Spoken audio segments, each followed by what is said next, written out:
1947, the partition.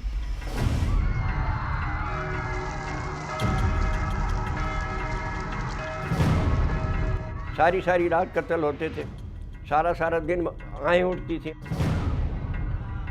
जो हिंदू होते थे उन्होंने कुओं में छलांगें लगाई, मकान के अंदर इकट्ठे होके आग लगा के जल गईं। Om Prakash Vohra was 27 years old when he had to flee his ancestral home in Rawalpindi with his family of 6. Pakistan के अंदर तो हमारे पिताजी की जायदाद थी, ज़मीन थे, मकान थे, कोई पैसे की कमी नहीं थी। जब मैं यहाँ पहुँचा था दिल्ली में तो मेरे पास सिर्फ 42 रुपये थे। मेरी जेब में सिर्फ 42 रुपये थे, हम 6 जी खाने वाले थे। This was just the beginning of their lives as refugees.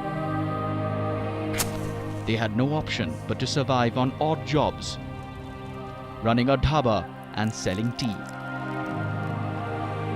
ईंटों वगैरह का चूल्हा बनाया, लकड़ें लाए, लकड़ें ला के आग जलानी शुरू कर दी और हमने चाय बनानी शुरू कर दी।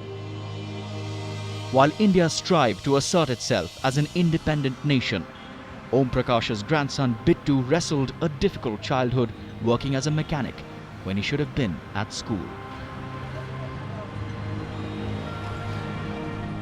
9th क्लास के बाद मैंने स्टडी छोड़ दिया था। उसके बाद फिर मैंने एज ए चाइल्ड लेबर अपना काम करना स्टार्ट किया, तो मेरे को वहाँ पर 120 महीने की सैलरी मिलती थी। 2-3 साल मैंने जब काम किया तो उसके बाद फिर कुछ करने को नहीं था, तो फादर ने मेरे को एक ऑटो रिक्शा लेके दे दिया कि आप ऑटो रिक्शा चलाओ। With his savings from running the auto, Bittu bought himself a motorcycle and entered a race he won.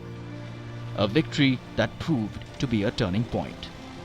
जो फाइनेंशियल क्राइसिस के अंदर से हम निकले हैं, उसके अंदर अपने ड्रीम को ज़िंदा रखना और उस चीज़ों पे अमल करना, तो मैं यही कहता हूँ लास्ट के एंड ऑफ द डे कि मैं लकी आदमी हूँ कि जो मैंने अपने ड्रीम को ज़िंदा रखा और अपने ड्रीम में जी रहा हूँ। He took up biking professionally, winning money at competitions to set up a motorcycle dealership.